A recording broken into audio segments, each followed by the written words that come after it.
I felt a funeral in my brain, and mourners to and fro kept treading till I felt that sense was breaking through. And when they all were seated, a service like a drum kept beating, till I felt my mind was going numb. And then I heard them lift a box and creak across my soul with those same boots of lead again.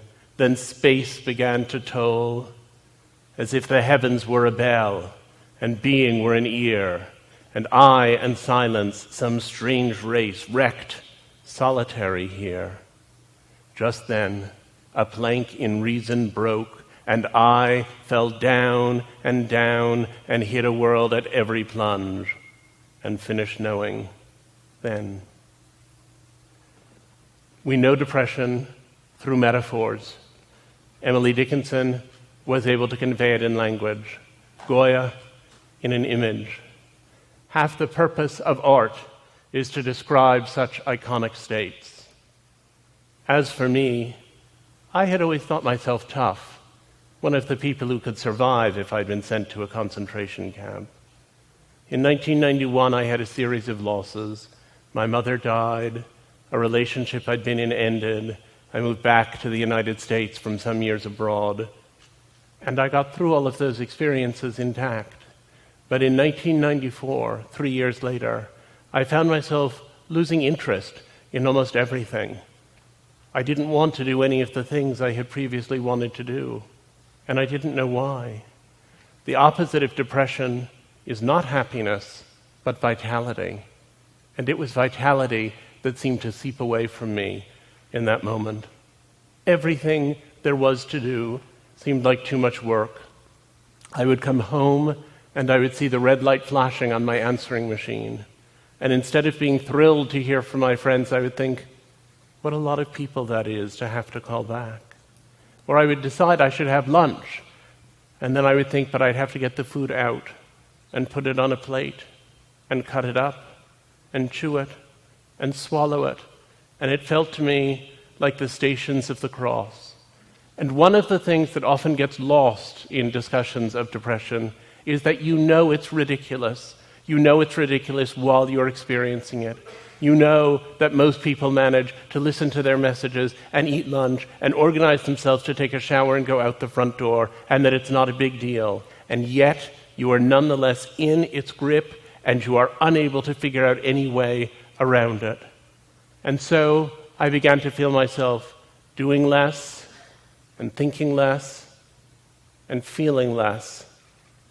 It was a kind of nullity, and then the anxiety set in. If you told me that I have to be depressed for the next month, I would say, as long as I know it'll be over in November, I can do it. But if you said to me, you have to have acute anxiety for the next month, I would rather slit my wrist than go through it. It was the feeling all the time, like that feeling you have if you're walking and you slip or trip and the ground is rushing up at you, but instead of lasting half a second the way that does, it lasted for 6 months. It's a sensation of being afraid all the time, but not even knowing what it is that you're afraid of. And it was at that point that I began to think that it was just too painful to be alive, and that the only reason not to kill oneself was so as not to hurt other people. And finally one day, I woke up and I thought perhaps I'd had a stroke, because I lay in bed completely frozen, looking at the telephone, thinking something is wrong and I should call for help. And I couldn't reach out my arm and pick up the phone and dial. And finally, after 4 full hours of my lying and staring at it, the phone rang, and somehow I managed to pick it up. And it was my father. And I said, I'm in serious trouble. We need to do something. The next day, I started with the medications and the therapy. And I also started reckoning with this terrible question. If I'm not the tough person who could have made it through a concentration camp, then who am I? And if I have to take medication, is that medication making me more fully myself? Or is it making me someone else? And how do I feel about it if it's making me someone else? I had 2 advantages as I went into the fight. The first is that I knew that, objectively speaking, I had a nice life, and that if I could only get well, there was something at the other end that was worth living for. And the other was that I had access to good treatment. But I nonetheless emerged and relapsed, and emerged and relapsed, and emerged and relapsed, and finally understood I would have to be on medication and in therapy forever. And I thought, but is it a chemical problem or a psychological problem? And does it need a chemical cure or a philosophical cure? And I couldn't figure out which it was.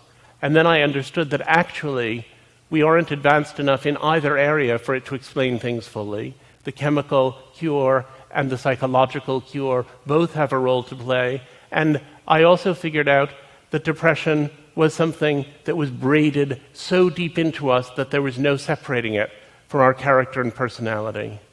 I want to say that the treatments we have for depression are appalling. They're not very effective. They're extremely costly. They come with innumerable side effects. They're a disaster. But I am so grateful that I live now and not 50 years ago, when there would have been almost nothing to be done. I hope that 50 years hence, people will hear about my treatments and be appalled that anyone endured such primitive science. Depression is the flaw in love. If you were married to someone and thought, well, if my wife dies, I'll find another one, it wouldn't be love as we know it. There's no such thing as love without the anticipation of loss, and that specter of despair can be the engine of intimacy. There are three things people tend to confuse: depression, grief, and sadness. Grief is explicitly reactive. If you have a loss and you feel incredibly unhappy, and then 6 months later you're still deeply sad but you're functioning a little better, it's probably grief, and it will probably ultimately resolve itself in some measure. If you experience a catastrophic loss and you feel terrible, and 6 months later you can barely function at all, then it's probably a depression that was triggered by the catastrophic circumstances. The trajectory tells us a great deal. People think of depression as being just sadness. It's much, much too much sadness, much too much grief, at far too slight a cause. As I set out to understand depression and to interview people who had experienced it, I found that there were people who seemed, on the surface, to have what sounded like relatively mild depression, who were nonetheless utterly disabled by it. And there were other people who had what sounded, as they described it, like terribly severe depression, who nonetheless had good lives in the interstices between their depressive episodes.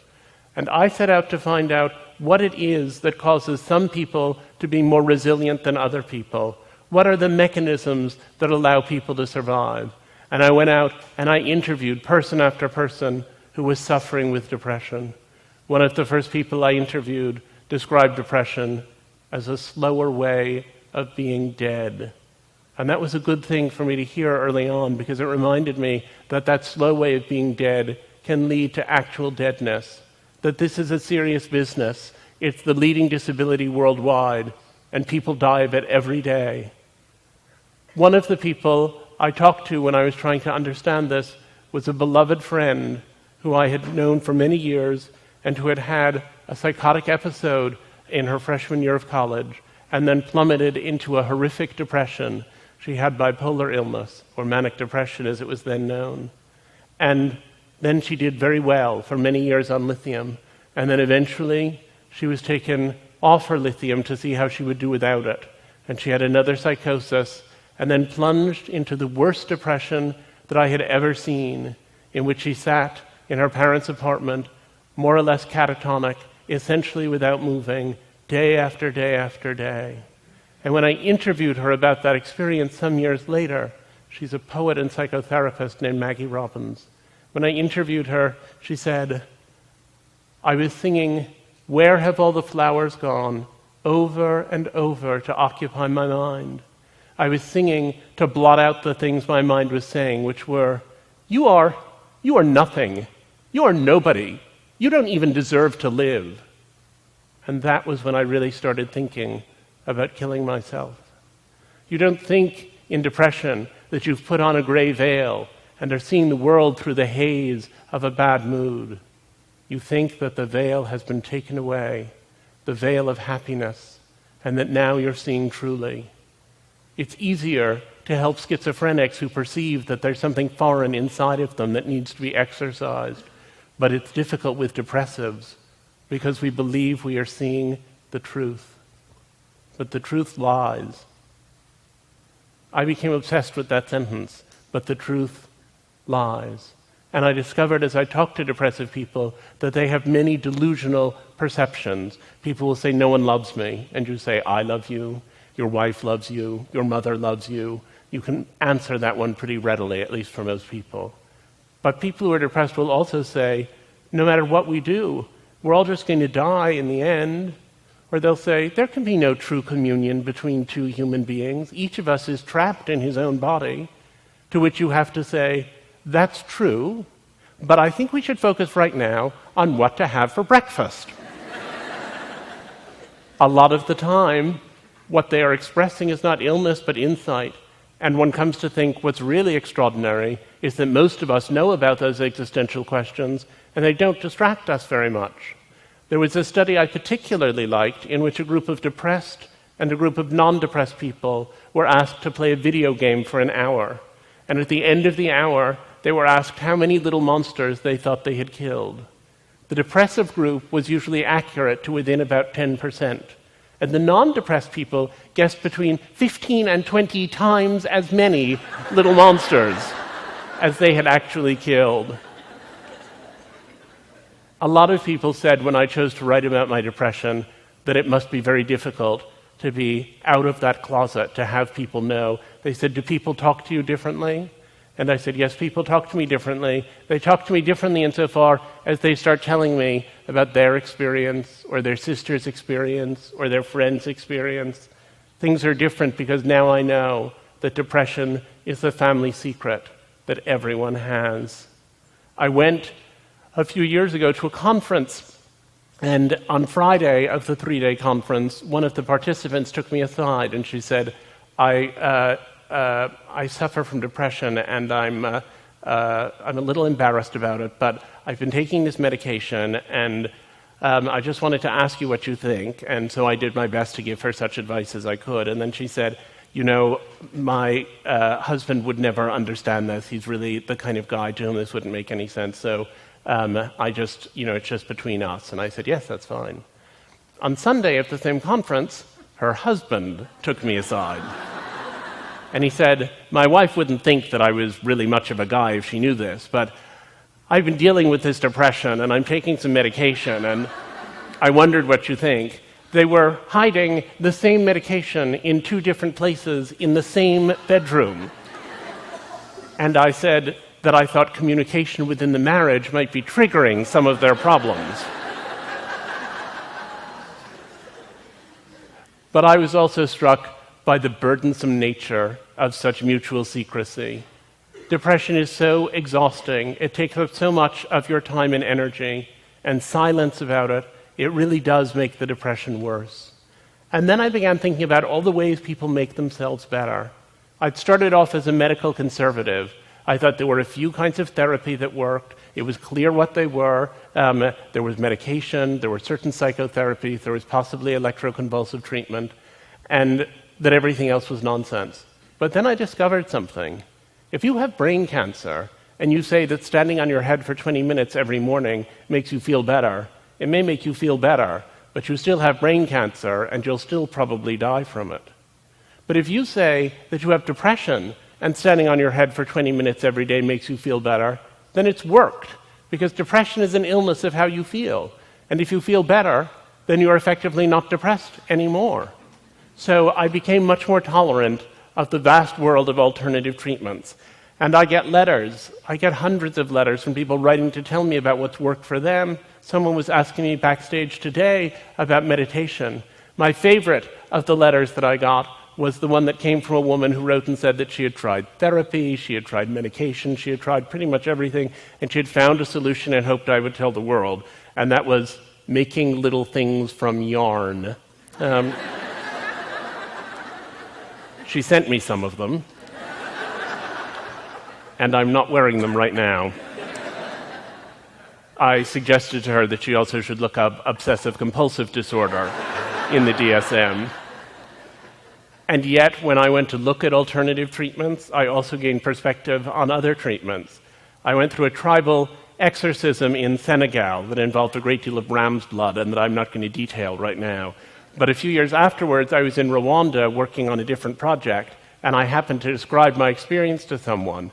And he said, well, that's West Africa and we're in East Africa, and our rituals are in some ways very different, but we do have some rituals that have something in common with what you're describing. And I said, oh, and he said, yes. He said, but we've had a lot of trouble with Western mental health workers, especially the ones who came right after the genocide. And I said, what kind of trouble did you have? And he said, well, they would do this bizarre thing. He said they didn't take people out in the sunshine where you begin to feel better. They didn't include drumming or music to get people's blood going. They didn't involve the whole community. They didn't externalize the depression as an invasive spirit. Instead, what they did was they took people, one at a time, into dingy little rooms and had them talk for an hour about bad things that had happened to them.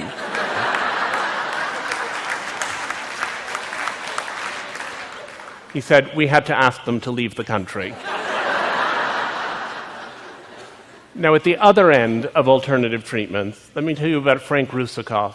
Frank Russakoff had the worst depression, perhaps, that I've ever seen in a man. He was constantly depressed. He was, when I met him, at a point at which every month he would have electroshock treatment.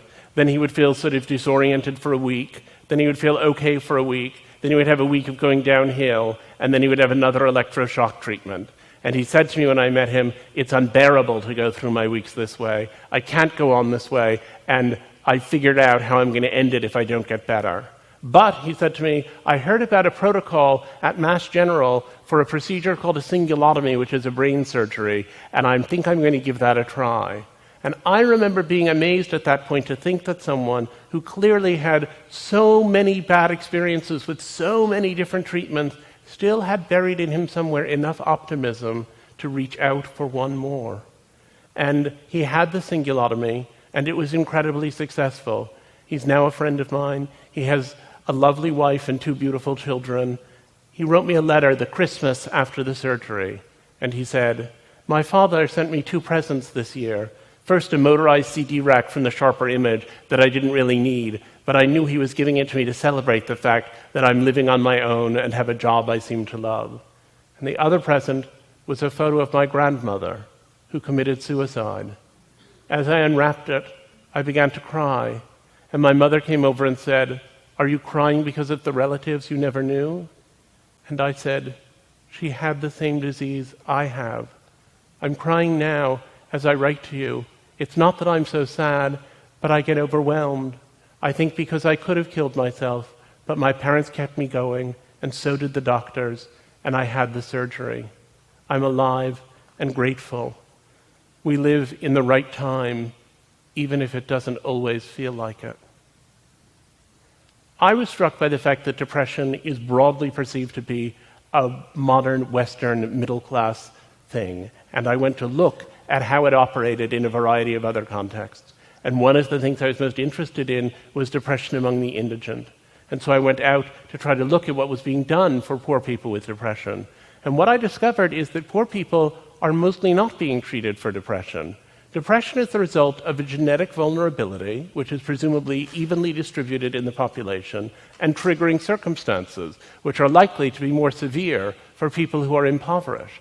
And yet, it turns out that if you have a really lovely life but feel miserable all the time, you think, why do I feel like this? I must have depression. And you set out to find treatment for it. But if you have a perfectly awful life and you feel miserable all the time, the way you feel is commensurate with your life. And it doesn't occur to you to think, maybe this is treatable. And so we have an epidemic in this country of depression among impoverished people that's not being picked up and that's not being treated and that's not being addressed. And it's a tragedy of a grand order. And so I found an academic who was doing a research project in slums outside of DC, where she picked up women who had come in for other health problems and diagnosed them with depression, and then provided 6 months of the experimental protocol. One of them, Lolly, came in, and this is what she said the day she came in.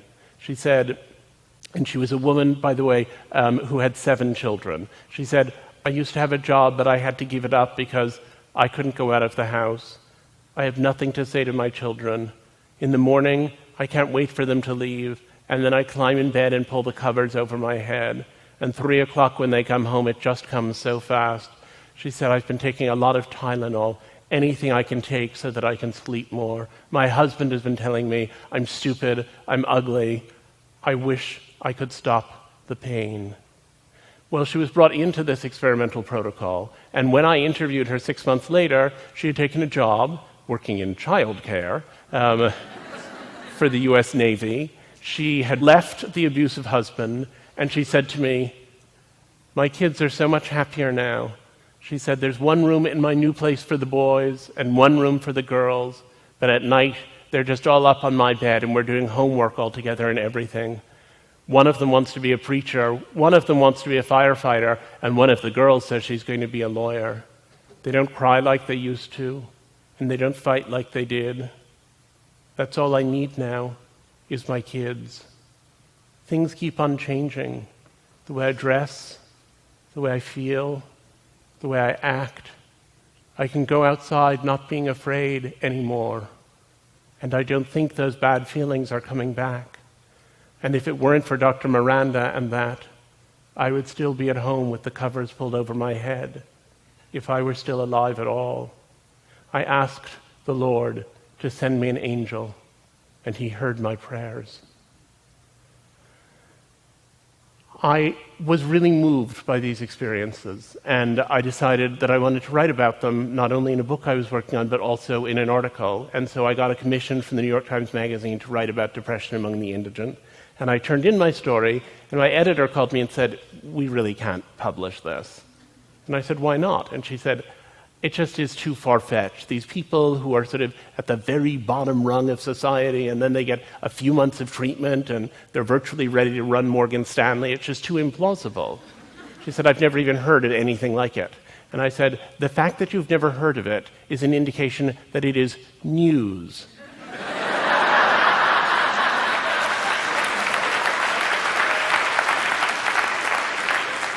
And you are a news magazine.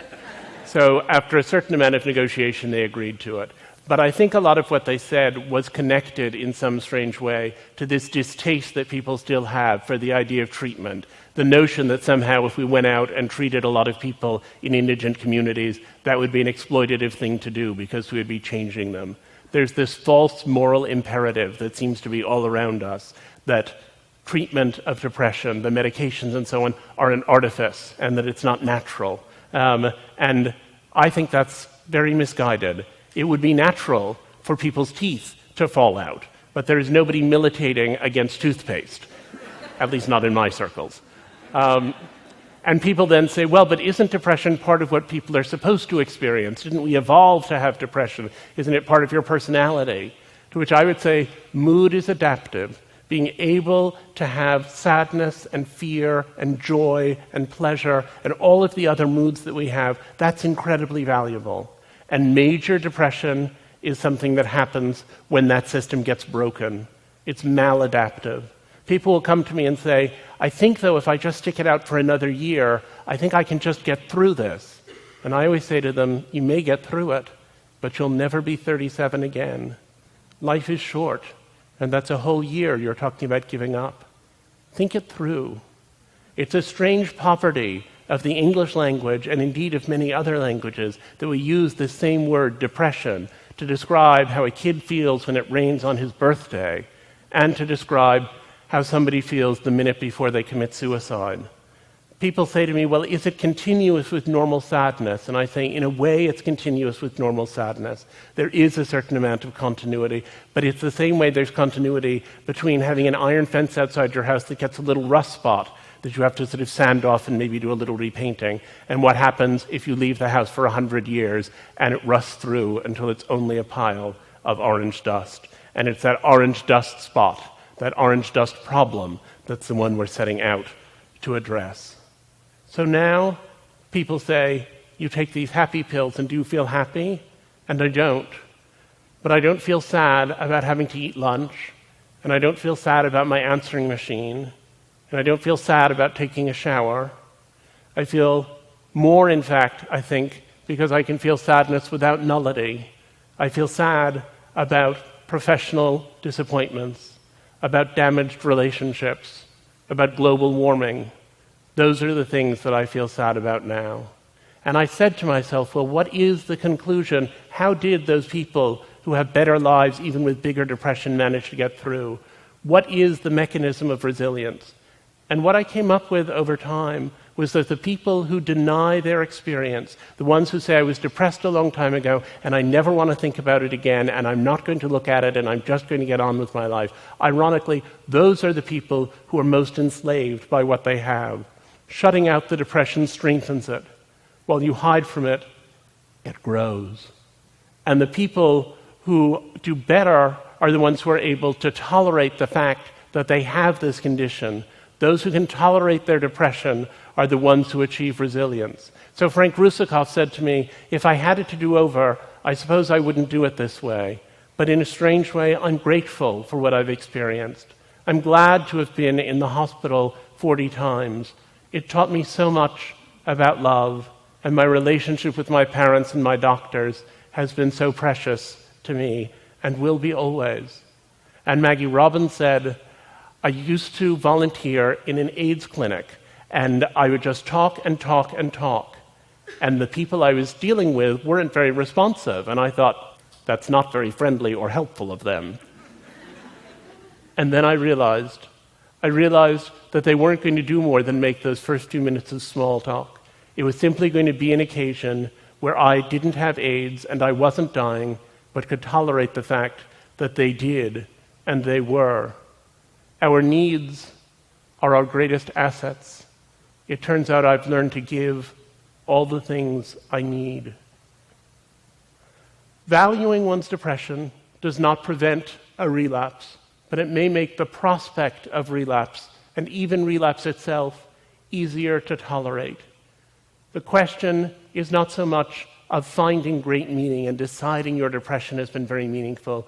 It's of seeking that meaning and thinking when it comes again, this will be hellish, but I will learn something from it. I had learned in my own depression how big an emotion can be, how it can be more real than facts. And I have found that that experience has allowed me to experience positive emotion in a more intense and more focused way. The opposite of depression is not happiness, but vitality. And these days, my life is vital, even on the days when I'm sad. I felt that funeral in my brain, and I sat next to the colossus at the edge of the world. And I have discovered something inside of myself that I would have to call a soul, that I had never formulated until that day 20 years ago when hell came to pay me a surprise visit. I think that while I hated being depressed and would hate to be depressed again, I found a way to love my depression. I love it because it has forced me to find and cling to joy. I love it because each day I decide, sometimes gamely and sometimes against the moment's reason, to cleave to the reasons for living. And that, I think, is a highly privileged rapture. Thank you.